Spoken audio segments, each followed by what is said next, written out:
mga talatang 12 hanggang 18. Nasa serye po tayo pag-aaral sa Pilipos. Ito po ang pangatlong pagkakataon na tayo ay dadago dito at sasariwain natin sa ating mga pag-aaral ang pinag-aralan natin ng isang linggo. Pilipos, Kabanata 1, mga talatang 12 hanggang 18. Bayaan niyong basahin ko. Ngayon, ibig ko na inyong malaman, mga kapatid, na ang mga bagay na nangyari sa akin ay nangyari sa lalong ikasusulong ng Ebanghelyo.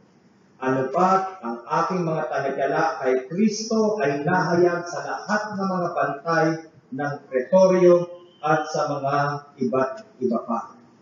At ang karamihan sa mga kapatid sa Panginoon na palibhasa'y may pagkakatiwala sa aking mga talikala ay lalong nagkaroon ng tapang upang salitain walang takot ang salita ng Diyos.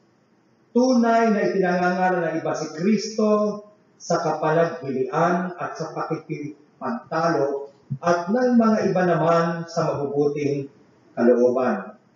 Ang isa'y gumagawa nito sa pag-ibig, palibhasa'y nalalaman na ako'y nalalagay sa pagsasanggalang ng Ebanghelyo. Datwa't itinatanyag ng iba si Kristo dahil sa pagkakampi-kampi, hindi sa pagtatapat na ang iniisip ay dalhan ako ng kapigatian sa aking mga tanikala. Ano nga, gayunman, sa lahat ng paraan, maging sa pagdadahilan o sa katotohanan, itinatanyag si Kristo at sa ganito'y nagagalak ako, oo, at ako'y nagagalak. Pagpalain ng Panginoong Diyos ang pagkabasa ng kanyang mga banal, hindi nagkakamali, at makapangyarihang mga salita. Sa loob po ng 20 taon na ako ay nagpapastor, malaking bahagi po noon ay ginugugol ko bawat linggo sa pakikipag-usap at papayo sa marami nating mga kapatid at maging sa mga hindi natin mga kapatid, maging sa ating mga estudyante at sa marami pang iba. At sa karanasan po natin ay maraming pagkakataon na mayroong 2 tanong na palagi nating nakakasalubong sa tuwing tayo ay magpapayo sa iba. Ang una pong tanong, bakit nangyari ito sa akin? Madalas po natin nakakasalubong yan. Bakit nangyari ito sa akin? Ano ang layunin? Hindi ko makita ang layunin kung bakit kinakailangan daanan ko ito. Ang pangalawang katanungan, ano ang gagawin ko ngayon?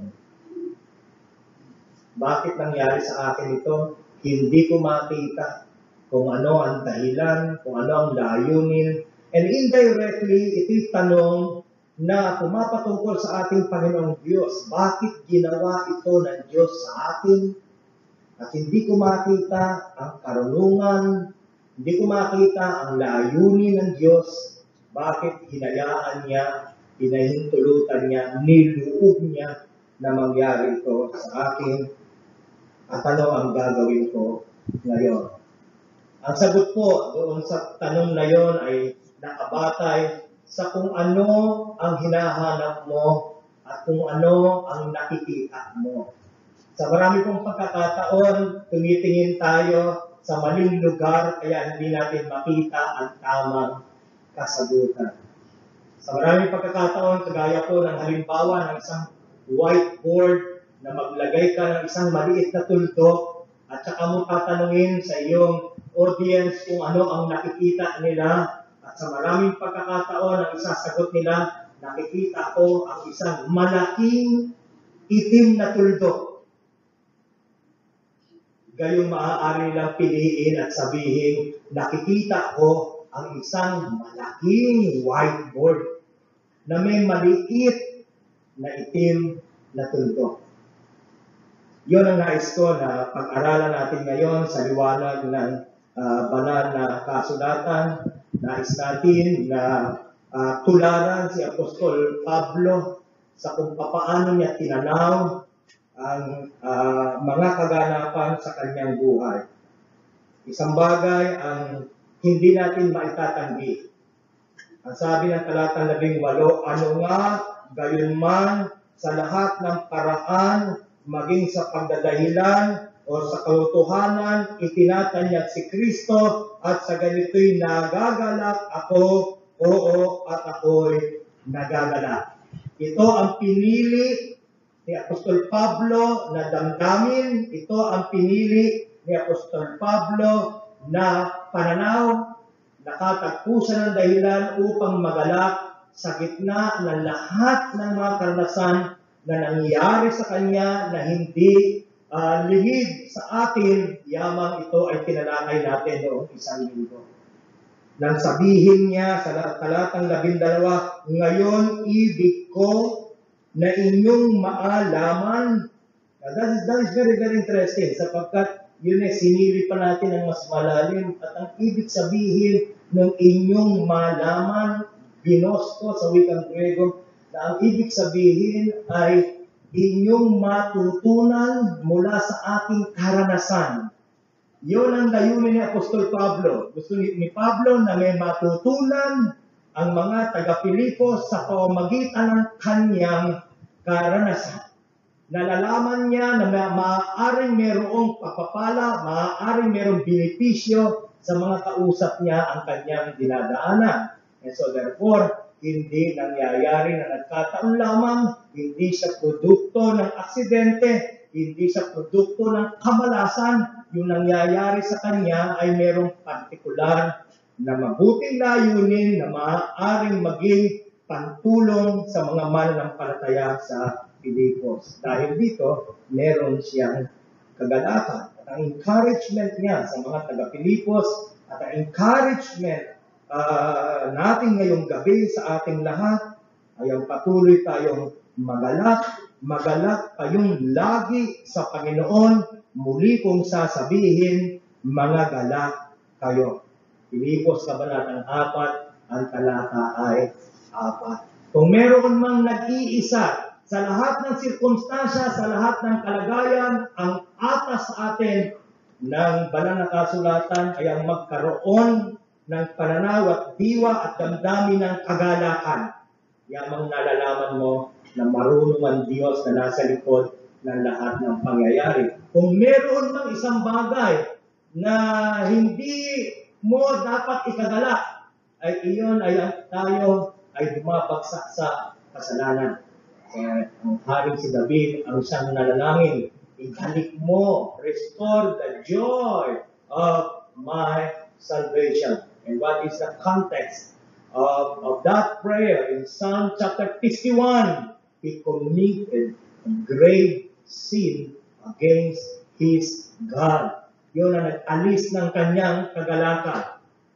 Kung hindi ito ang iyong kalagayan, kung nalalaman mo na mayroong kang kagustuhang lumakad sa kanyang katwiran at ang mga sirkumstansya ay hindi paborable sa iyo, patuloy na magkaroon ka ng kagalakan. Dahil ang kasalanan lang ang nag-aalis ng kagalakan para sa mga mananampalataya. Asahan mo na hanggat tayo ay nasa buhay na ito, may mga sirkumstansyang dadaanan tayo. Anong tagubilin sa atin ng aklat ng Juan Kabanatang 16 at ang talata ay 33. Juan Kabanatang 16, ang talata ay 33. Ang mga bagay na ito ay sinalita ko sa inyo upang magkaroon sa atin ng kapayapaan. Sa sanlibutan ay mayroong kayong kapigatian, ngunit laksan ninyo ang loob, aking dinaig ang sanlibutan. Ipinagpauna na sa atin ng banal na kasulatan na habang tayo ay nandito sa sanlibutan, mayroon tayong mga kapighatian. Huwag mong ituring na para bagang kakaibang bagay.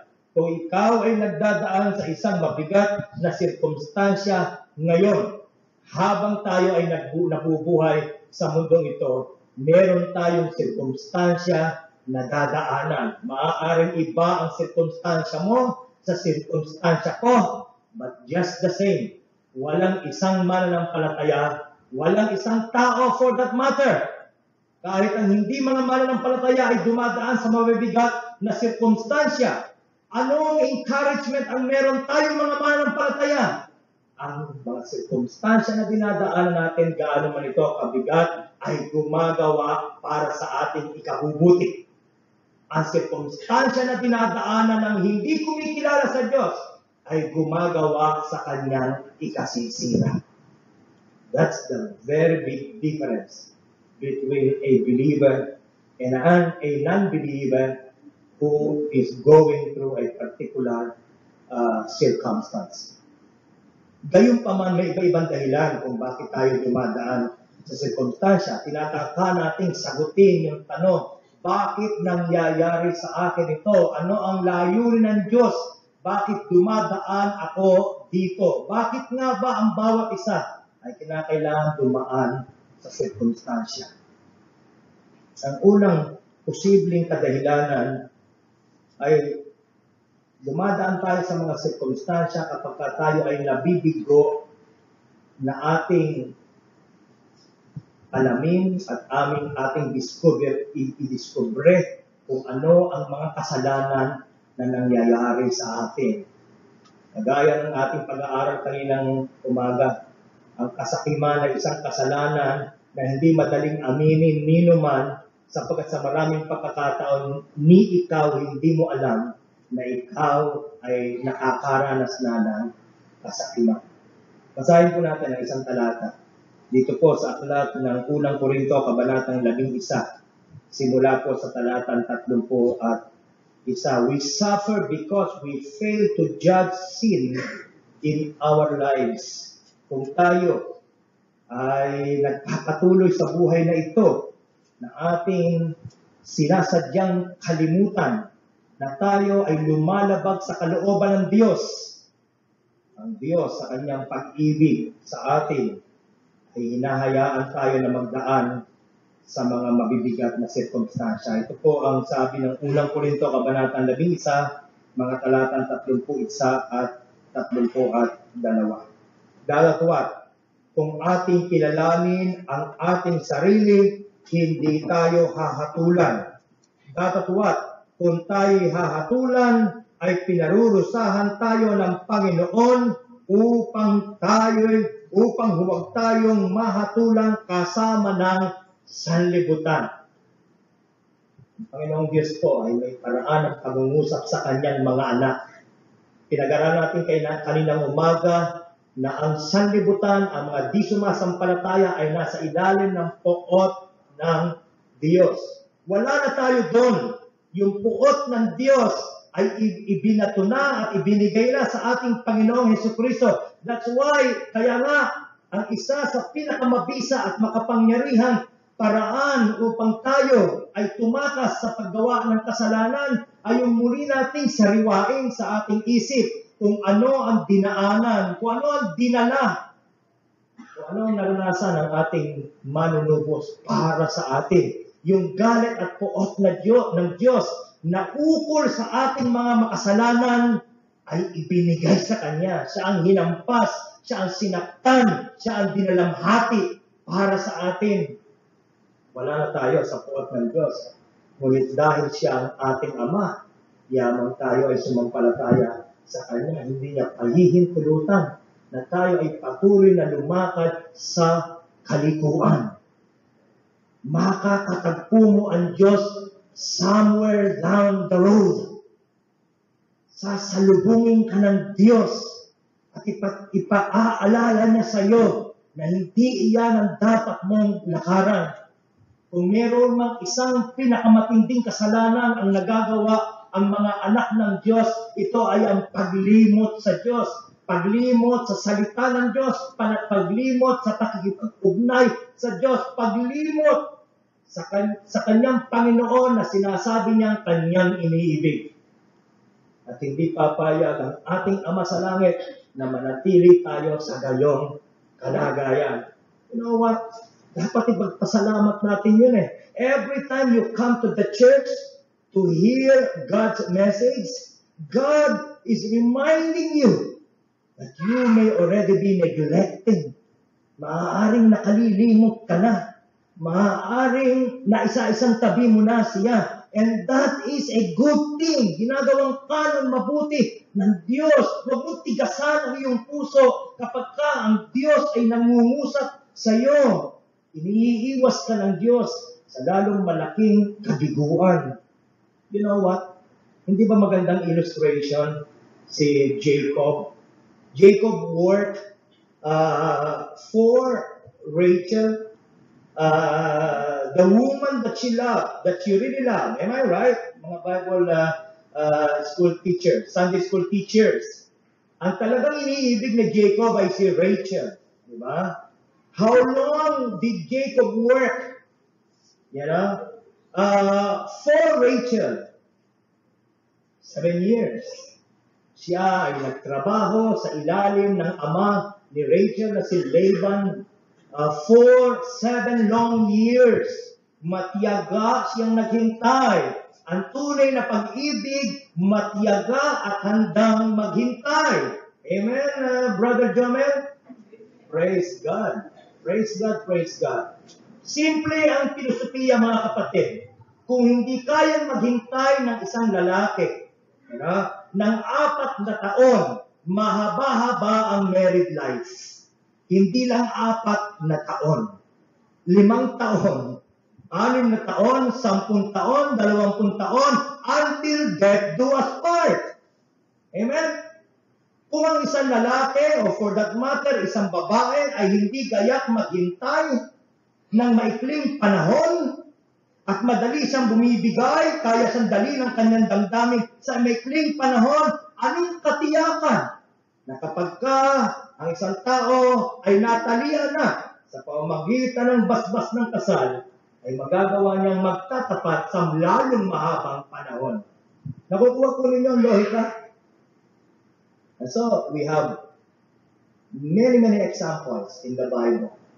Love, true love, what? Waits. True love waits. Handang maghintay, kayang maghintay ng tunay na pag-ibig. Naghintay si Jacob for 7 long years. After that, what happened? Dinaya siya ni Laban. Sabi ni Laban, sa amin, kaugalian, ang panganay ang unang napapangasawa at hindi ang bunso. Si Leah ang aming panganay. Si Leah ang dapat mong mapangasawa. I-fast forward niyo, mga kapatid, sa panahon natin. Imaginin po ninyo kung anong kalungkutan ang naranasan ni Jacob. Gayong gayak na siya, may buong kagalakan, umaasa siya na ito na ang babae. Just to find out na hindi pala si Rachel ang kanyang mapapangasawa, kundi si Leah. Mga kapatid, ganun ang ginagawa ng Diyos sa bawat isa sa atin ngayon. Parang sinasabi ng Diyos, halimbawa, sa isang lalaki na about, for example, to make love to someone, at tila baga, merong isang boses na nagsasabi, hindi yan! Hindi yan si Rachel! Si Leah! Magagalit ka ba doon? I don't think so. Knowing the wisdom of God, knowing, the goodness of God, iniiwas tayo. And how does that happen? Every time there is someone who stand here preaching the word of God, the Lord is speaking to you. Maaaring hindi yan. Kung meron ka lang sa tenga na marinig, may iginayak ang Diyos para sa atin. But the problem is, paniwala ka at handa ka, ito na yun. Makakauwi ka kay Leah at hindi kay Rachel.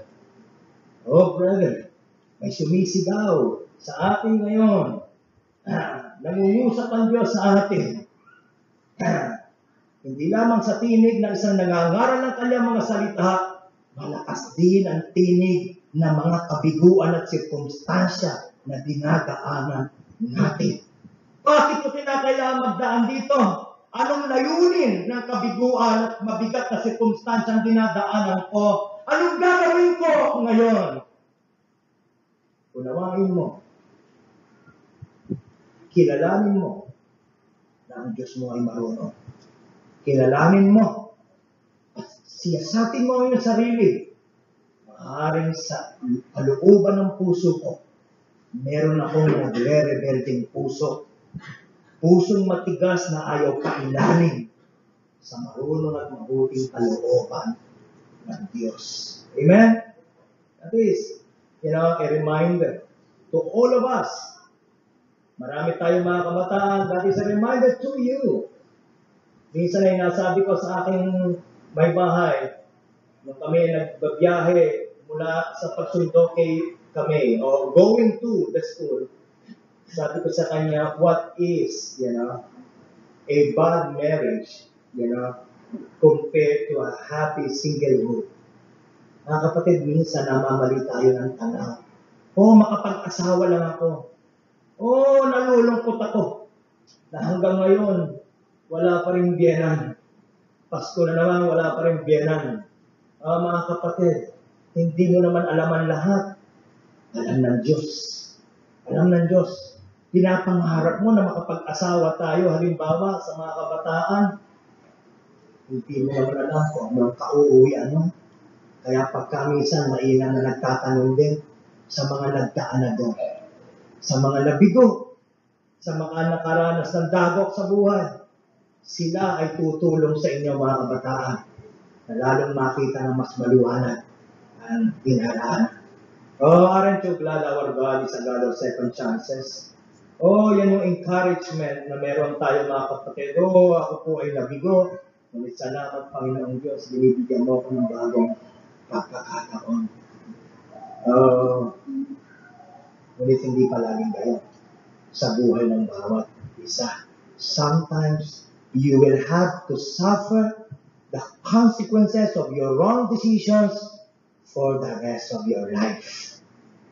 Kaya hindi mo kinakailangan magkaroon ng kapangahasan kung siya umigay buhay, pagkaraan ng mga maling pakapasya, iigere ng buhay ko.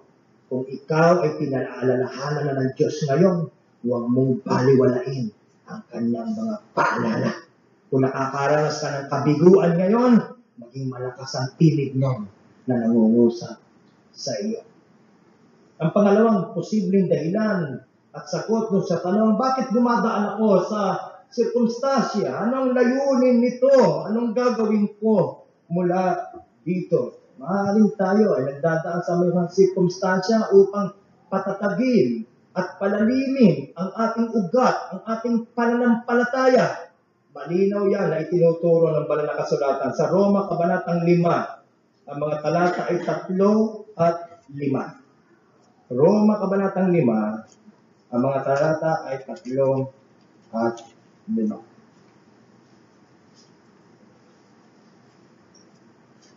At hindi lamang gayon, kundi naman nagagalak tayo sa ating mga kapagatian na nalalamang ang kapigatian ay gumagawa ng katiyagaan at ang katiyagaan ng pagpapatunay at ang pagpapatunay ng pag-asa at ang pag-asa ay hindi humihiya sapagkat ang pag-ibig ng Diyos ay nabubuo sa ating mga puso sa pamamagitan ng Espiritu Santo na ibinigay sa atin. Pinatitibay ka, pinalalalim ang pananampalataya mo, pinalalalim ang pag-ibig mo, pinalalalim ang pag-asa mo sa Diyos kapag dumadaan ka sa mabibigat na mga sirkumstansya. Kapatid, napakahalaga na maunawaan mo to. Dahil kung nauunawaan mo, alinman dito ang dahilan kung bakit ka nagdadaan sa sirkumstansya, may dahilan ka para magalak. Alam mo na hindi ka sumusuntok sa hangin. Alam mo na ang Diyos sa kanyang karunungan at kabutihan ay gumagawa sa iyo ng mabuti habang nagdadaan ka sa mabigat na sirkumstansya. Madalas nating ginagamit na paglalarawan. Alin ang pinakamatatibay na puno? Alin ang pinakamatitibay na halaman? Hindi ba ang mga puno at ang mga halaman na nakaharap sa kung saan malakas ang palo at hampas ng hangin? Maaaring ang Diyos ay may layunin na mas malalim at mas dakila kaysa sa inaasahan mo. Kaya ikaw ay pinadadaan sa mga sirkumstansyang hindi mo hinihingi, ni hindi mo pinapangarap. Maaaring nais kang gamitin ng Diyos sa isang espesyal na kapamaraanan. Ano man ang layunin ng Diyos, isa lang ang tiyak. Ang puso mo ay magkaroon nawa ng tamang pananaw na ang lahat ng bagay magbabalik sa Kanya ng kaluwalhatian. That's why you could rejoice. That's why you could rejoice. And that's the mindset that Saint Paul had. Ako'y nagagalak sa kabila ng lahat ng dinaanan ko. Ano ang kanyang dinaanan? Siya pinagbintangan ng mali. You remember Acts 20 and chapter 20 and 21? Siya ay pinakusahan ng mali. At siya ay pinagtangkaang patayin. At siya ay binilanggo sa Pilipos ng 2 taon. At siya ay dinala sa Roma at sa pagitan ng paglalakbay ay nawasak ang barko na kanyang sinasakyan na muntik niyang ikapahamak. Siya ay tinuklaw ng ahas doon sa isla ng Malta. At siya ay nabilanggo muli ng 2 taon sa Roma. Ang lahat ng ito ang nasa likod ng pag-iisip ni Apostol Pablo nang sabihin niya, ako'y nagagalak. Sa kabila ng lahat ng kabiguan na dinaanan niya, ako'y nagagalak. Bakit? Sapagkat sa ganitong paraan, ang Ebanghelyo ay napapangaral sa lalong maraming bilang ng mga tao at ang Ebanghelyo walang iba kundi ang kaluwalhatian ng Diyos sa Kanyang awa, sa Kanyang pag-ibig, at sa Kanyang kapangyarihang bumago ng buhay na tinatawag nating Ebanghelyo ng Diyos. Mabuting balita tungkol sa ating Diyos. At alam niyo mga kapatid, kung gaano ang kapangyarihan ng Ebanghelyong ito sa buhay ni Apostol Pablo, 1,000 taon na siyang namamatay. Ang Ebanghelyong matapat niya ipinangaral, patuloy pa rin bumabago ng buhay ng mga tao. Siya'y apostol sa mga hintil, tayo'y mga hintil. Sa katapatan ng Diyos, patuloy na Ebanghelyo'y umaabot sa atin. Amen? Kung sasabihin ni Pastor Ron, ayoko na, nabibigatan ako sa mga sirkumstansyang dinadaanan ko. Mas magaan ang huwag na lamang mangaral na Ebanghelyo.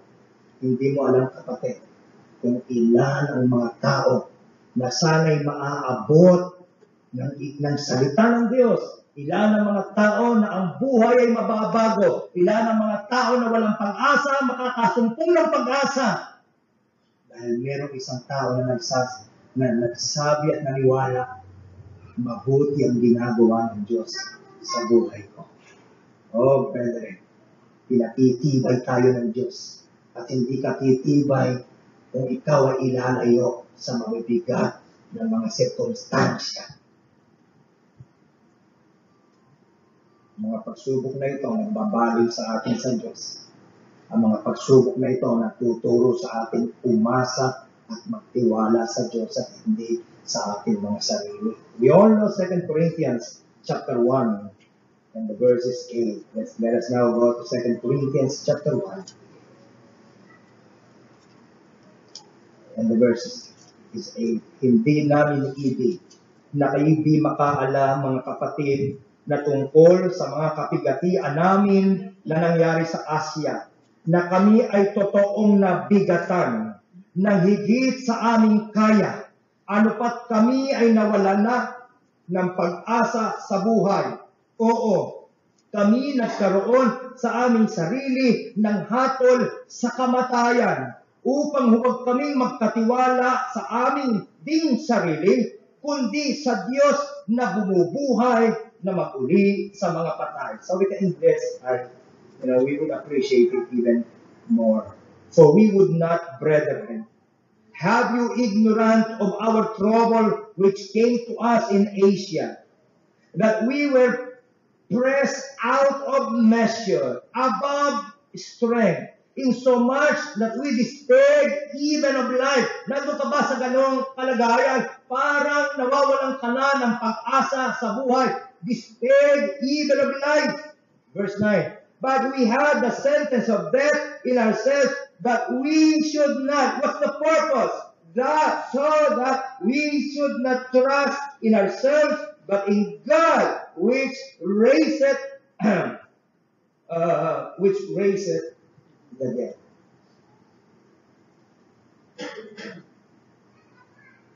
Ang isa pang posibleng dahilan kung bakit tayo kinakailangan dumaan sa mga sirkumstansya, sa maraming pagkakataon mabibigat na mga sirkumstansya upang tayo ay iiwas ingatan ng Panginoong Diyos sa anumang potensyal na paggawa ng kasalanan. Kanina, kung hindi mo nakita na ikaw ay lumalapit sa kasalanan, dinadalang ka ng mabigat na sirkumstansya. Sa pagkakataong ito, upang iiwas ka sa isang tiyak na kasalanan, ang Diyos ay nagdadala ng sirkumstansya. Minsan, sa ating pagtuturo ay atin ang mas malalim na inaral ng aklat ng 2 Korinto, kabanatang 12. Ano ang pangunang salita ni Apostol Pablo sa 2 Korinto, kabanatang 12, upang huwag akong magpalalo ng labis, ako'y binigyan ng tinik sa laman. Alam ng Diyos ang ating mga kahinaan. Alam ng Diyos ang ating mga kung saan tayo maaaring gumawa ng kasalanan. At sapagkat alam ng Diyos ang lahat ng ito, ang Diyos ay naroonang nagbibigay sa atin ng sirkumstansya. Kung ikaw bilang magulang ay pinahihirapan mo ang iyong anak na makalabas ng pintuan, kung kinakailangan maglagay ka ng cabinet, kung kinakailangan maglagay ka ng aso, lahat na ng pwede mong ilagay upang i-prevent ang bata ng mga has na lumabas sa pinto na maaaring niyang lalong ikapahama. Ginagawan mo siya ng mabuti. Amen? Kagaya ng ating halimbawa kanina, alam natin na ang ating mga anak hindi palaging gulay ang gusto. Pero nauupo ka't ikinaliliwanag sa kanya, anak, para sa kalusugan mo, kailangan mo ng gulay. Kailangan kang kumain ng isda. Ayaw naman, kinakailangan mong tagay, ipaunawa sa kanya, yan ang kailangan mo. Ayaw mo ng bata mag-aral, kinakailangan mauupo ka at ipaliliwanag mo, anak, kung hindi ka mag-aaral, ito ang mangyayari sa iyo sa hinaharap. Ayaw mo ng bata, gusto mo ng bata na siya'y maglaro sa gitna ng karsada na daan ng mga sasakyan, kinakailangan mauupo ka. Pinakamahirap na gawin ang magsabi ng hindi. Lalo na sa iyong minamahal. Ngunit kinakailangan maupo at ipaliliwanag mo, ito ang kailangan mo. Tiyak ang kapahamakan kung patuloy kang dyan maglalaro. Hindi lahat ng bawal ay sa ikasasama. Sa maraming pagkakataon, ang bawal ay sa ating ikabubuti. Mga kapatid, ang sirkumstansya ay paraan ng Diyos para sabihin sa atin, huwag ka nang mangahas. Huwag ka nang mangahas. At tila baga sa kalagayan naman ni Apostol Pablo, binigay ang mga sirkumstansya sa buhay niya upang lalo siyang maging kasangkapan sa ikalalaghanap ng Ebanghelyo. Upang lalo siyang maging epektibong kasangkapan ng Diyos para sa kanyang kaluwalhatian. Hindi ba yan ang ating makikita sa aklat ng 2 Korinto, kabanatang 1, mga talatang 3 at 4? Ganito po ang ating mababasa. Purihin nawa ang Diyos at Ama ng ating Panginoong Jesucristo, ang Ama ng mga kawaan, ang Diyos ng buong kaaliwan, na siyang umaaliw sa atin sa lahat ng kapigatian upang ating maaliw ang nanga sa anumang kapigatian sa pamamagitan ng pag-aliw na naaludin sa atin ng Diyos. Noong nakaraang Webes, dinalaw namin si Deacon Alex, and I was able to encourage him simply because we share the very same experience. Gayon ka rin, kapatid. Dahil sa pagdaan mo sa sirkumstansyang dinaanan mo, maaaring gamitin ng Diyos ang karanasan mo para naman sa iba. Kita-kita natin yan sa buhay ni Apostol Pablo. Balikan natin ang talata na ating pinag-aaralan. Muli, basahin natin ang talatang 12. Ngayon, ibig ko na inyong malaman. Ano nga uli ang ibig sabihin ng inyong malaman? Malaman niyo mula sa aking karanasan ay matuto kayo. You learn through my experiences. You gain knowledge through my experiences. Ngayon, ibig ko na inyong malaman, mga kapatid, na ang mga bagay na nangyari sa akin, nangyari sa lalong ikasusulong ng Ebanghelyo. But I would ye should understand, brethren, that the things which happened to me have fallen out. Rather, yung salitang fallen out, rather ay galing sa dalawang Gregong salita na ang kasing kahulugan ay turn out for a better reason. Ang lahat ng dinaanan ko ay nauwi sa lalong mabuting layunin. Mga kapatid, ang gustong ituro sa atin ng Panginoon, talaga pang naniniwala ka na ako ay kumakalinga sa iyo? Talaga bang naniniwala ka na ako ay walang sukat sa karunungan? Talaga bang naniniwala ka na walang taong gagawa ng mabuti sa iyo nang hihigit sa mabuting gusto kong gawin sa iyo? Talaga bang naniniwala ka na tapat akong Diyos?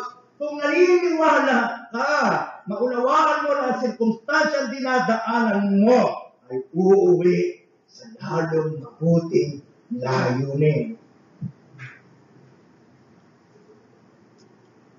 But I would that ye should understand, brethren, that the things which happened unto me have fallen out rather unto the furtherance of the gospel. Ang image, ang larawan na ipinipinta ni Apostol Pablo sa mata ng kanyang mga kausap ay tila baga, isang pulutong na mga kawal na pasugod sa kuta ng mga kaaway. At itong pulutong ng mga kawal na ito ang siyang nagputo ng lahat ng mga puno, ang siyang nagpatag ng dadaanan, ang siyang nag-secure ng daan para sa mga iba pa. Sabi ng Apostol Pablo, gusto kong makita ninyo na walang makapipigil sa pagtatagumpay ng Ebanghelyo. Ako, sabi ng Apostol Pablo, ay gaya ng isa sa mga kawal na nauna sa inyo.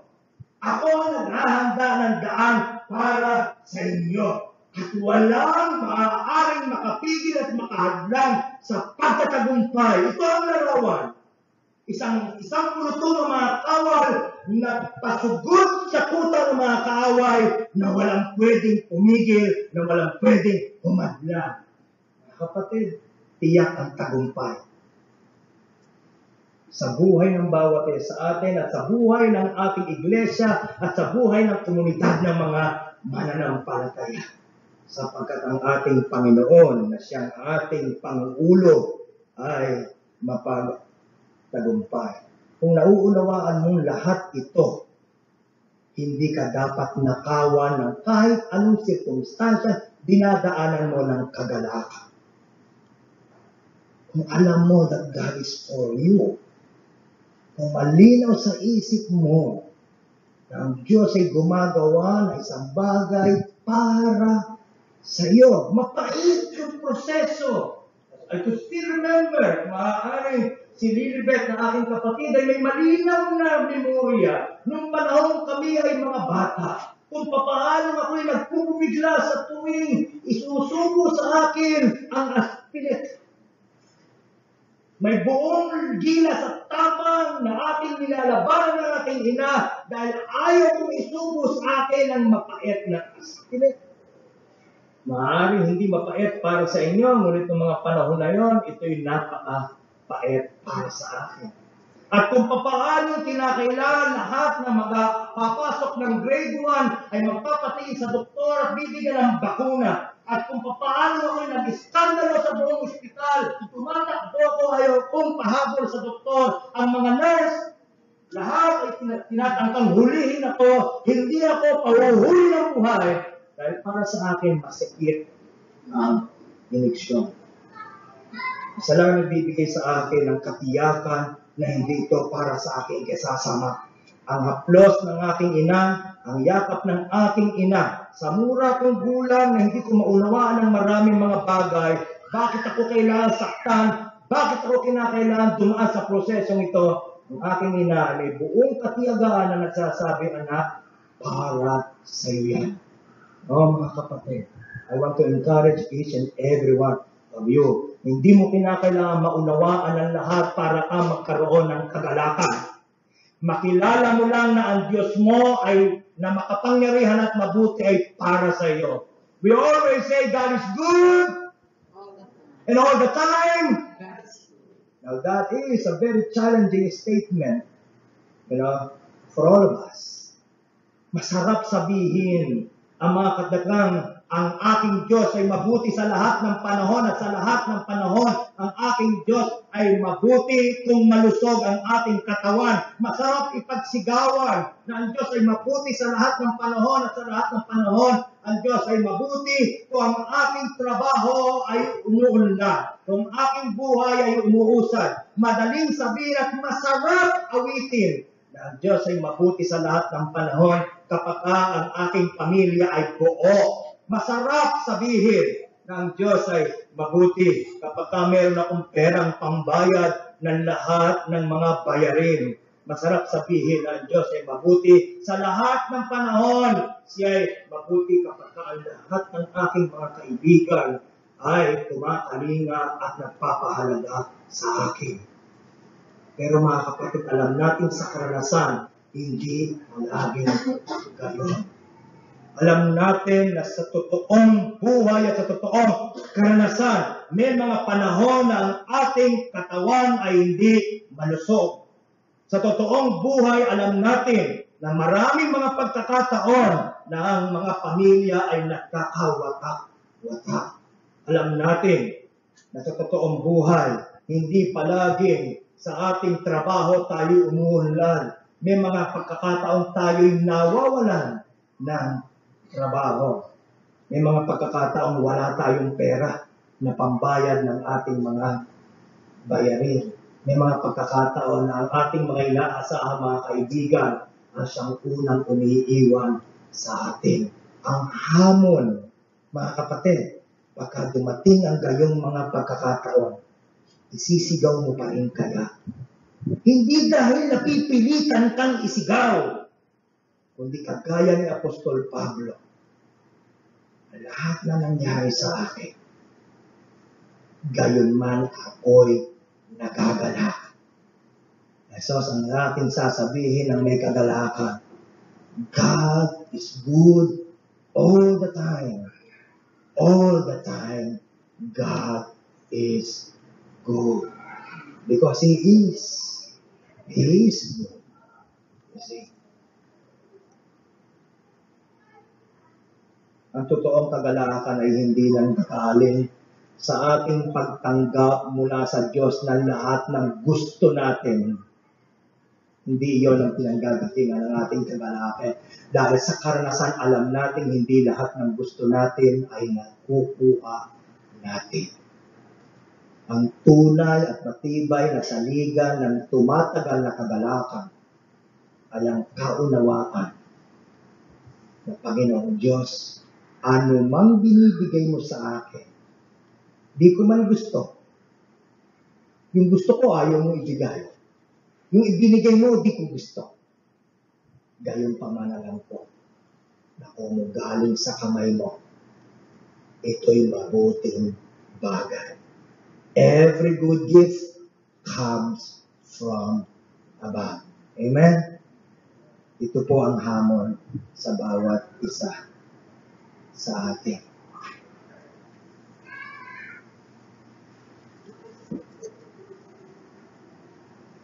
isang mabilis na pagsilip sa lahat ng ito at tayo ay magtatapos. Balikan natin yung Pilipos Kabanatang 1, ating napag-unawa na ang sirkumstansya na ating dinadaanan ay maaaring magbukas ng mga bagong pinto para sa Ebanghelyo. Gayon ang nangyari kay Apostol Pablo na ating pinag-aralan na noong isang linggo.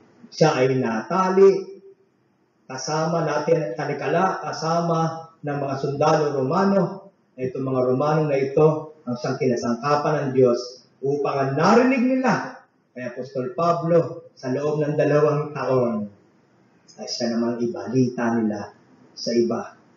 Nagbukas ang Ebanghelyo, mga kapatid. Dahil doon, you see, yung mga taong maaaring hindi maabot sa ibang paraan ay naabot ng Ebanghelyo. Dahil sa kabiguan, quote-unquote, na dinaanan ni Apostol Pablo. Pangalawa, na pwede nating makita mula dito, lumakas ang loob ng iba dahilan sa kabiguan at kabigatan na dinaanan ni Apostol Pablo.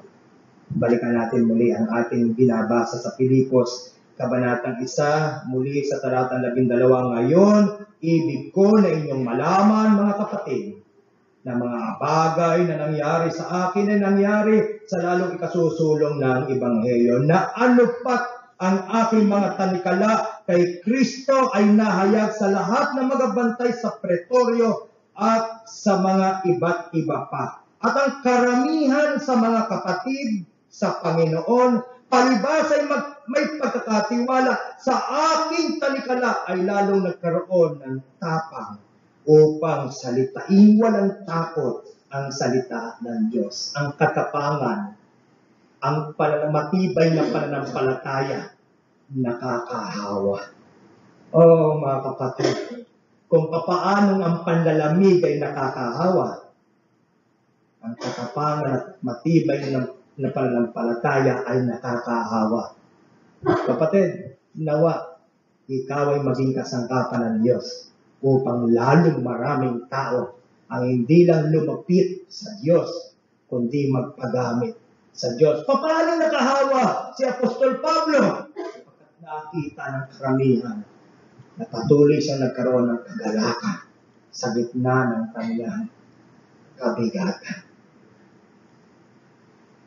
Bago nasira ang aking bato, nandiyan na muna si Sister Vilma. Amen?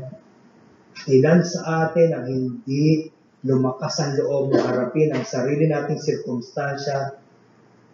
Gayong merong Sister Vilma na halos hirap na dumalo sa ating pagsamba. Gayong pa may pinipilit na makarating sa ating mga pagsasama-sama. Papaano mo naman ikakatwira na masakit ang ngipin mo samantalang merong nandito na sira ang bato at nagdadialysis? Ang kagalakan na nakita ng marami kay Apostol Pablo sa gitna ng kanyang kabigatan ay nagbigay ng lakas ng loob sa iba upang sundan ang yapa na kanyang nilakaran. Nakakahawa siya sapagkat yung sirkumstansyang dinaanan niya, ginamit niyang kasangkapan upang lalo pang ipagsabik ang kadakilaan ng kanyang Diyos. Gayon po ba tayo, mga kapatid? Sa gitna ng iyong kabigatan, nagagawa mo pa rin sabihin na ang Diyos mo ay tapat at mabuti, at makapangyarihan at hindi nagkakamali at marami pang iba. Pinakita ni Apostol Pablo ang kawalan niya ng takot sa gitna ng isang walang katiyakang hinaharap. Ano ba malay ni Apostol Pablo kung yun na ang katapusan niya? Ano ba malay niya kung lalabas pa ba siya ng buhay sa bilangguan? Yamang marami ang hindi nagkagayon. Ngunit meron siyang kakaibang lakas ng loob at tapang. And finally, tinanggihan niya na sisihin ng iba sa kalagayan niya. Bagamat maaaring may makita siyang dahilan upang manisi ng iba, kagaya ng makikita natin sa mga susunod na mga talata. Tuloy po natin ang basa. Talatang 15, tunay na ipinangaral ng iba si Kristo sa kapanagilian at sa pakikipagtalo at ng iba naman sa mabuting kalooban ng isa'y gumagawa nito sa pag-ibig, palibas ay nalalaman na pinalalagay sa pagsasanggalang ng Ebanghelyo dato at itinatanyag ng iba si Kristo dahil sa pagkakampi-kampi, hindi sa pagtatapat na iniisip ay dalhan ako ng kabigatian sa aking mga talikala. Sa gitna ng mga kabigatian, makikilala mo totoo mong kaibigan. I was encouraging Sister Mary Ann kanina na ibahagi niya kasi Sister Sel na ikaw ang sasama sa kanya kung sakali mang makakuha na siya ng sapat na lakas na loob na magpatingin sa doktor. And I was telling her, tama po kayo na napiling kasama. Maaaring pakuhanan ng lakas ng loob si Sister Sel simply because tumaan siya sa ganong sirkunstansya at nakita na ang katapatan ng Diyos. Hindi lahat, Sister Mary Ann, makikita mong nasa paligid mo pa pagka nasa gitna ka ng mabigat na sirkunstansya.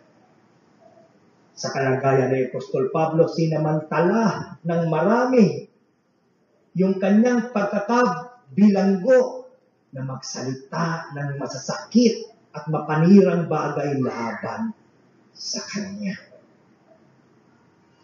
Sa panahon ng kapigatian, makikilala mo ang totoo mo, mga kaibigan. Napakaposible. Hindi ito mga bulaang mga ngaral sapagkat nasabi niya, ano man ang kanilang motibo, basta na ipapangaral ang Ebanghelyo, masaya na rin ako. So maaaring tama ang aral, pero masama ang motibo. Maaaring itong mga tao ito sapagkat si Apostol Pablo ay nandoon na sa pagkakabilanggo ay nagsabi, bakit ang Pablo na yan? Kahit saan na lang magpunta, gumagawa ng gulo. Ilang beses na lang nakulong yan. Pati tuloy ang mga ibang mga kapatiran, nauusig dahil sa tao na yan, mapanggawa kasi ng kaguluhan niya. Napakadaling paniwalaan. Bakit? Nandoon siya sa bilangguan. Kung hindi mo alam ang lahat ng sirkumstansya, mas madaling paniwalaan ang nagsasalita sa iyong harapan. Mga kapatid, isa yon sa bagay na dapat nating matutunan. Ang unang nagsasalita, madalas nasa kasinungalingan. Hindi lagi, madalas na. Amen? Karanasan ko bilang pastor. Merong isang kapatid o hindi kapatid, di kaya na may estudyante, unang magsusumbong. Pagka nalaman ko na ang buong kwento, yung unang nagsumbong, ang siya palang may kasalanan.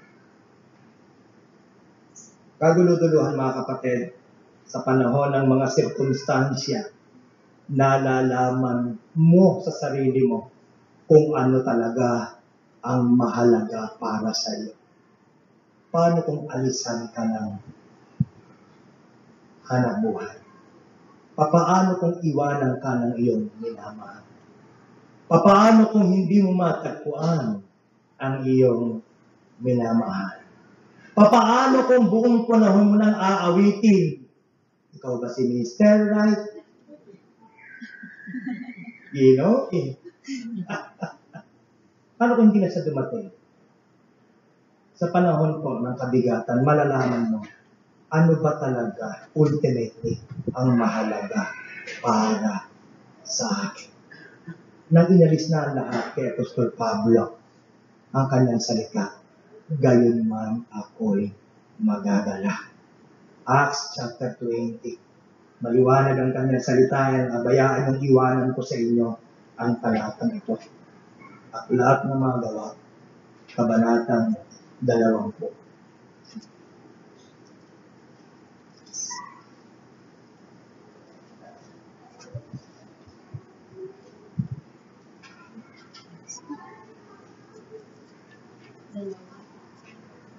And the verse is 24. But but none of these things move me. Pagkaraan niyang malaman ng lahat ng maaaring daanan niya na nauwi nga sa pagkakabilanggo niya sa Roma, ito pa rin ang kanyang pananaw. But none of these things move me, neither count I my life dear unto myself, so that I may finish my course with what?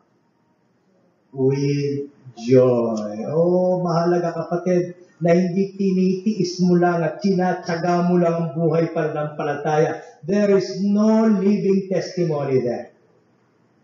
The goal is that I would have joy in the midst of my most uncomfortable circumstance. I might finish my course with joy and the ministry which I have received of the Lord Jesus to testify of the gospel of the grace of God. Matagpuan po nawa tayo na may diwa na kagaya ng diwa na mayroon si Apostol Pablo. Maraming salamat po, dakilang Diyos.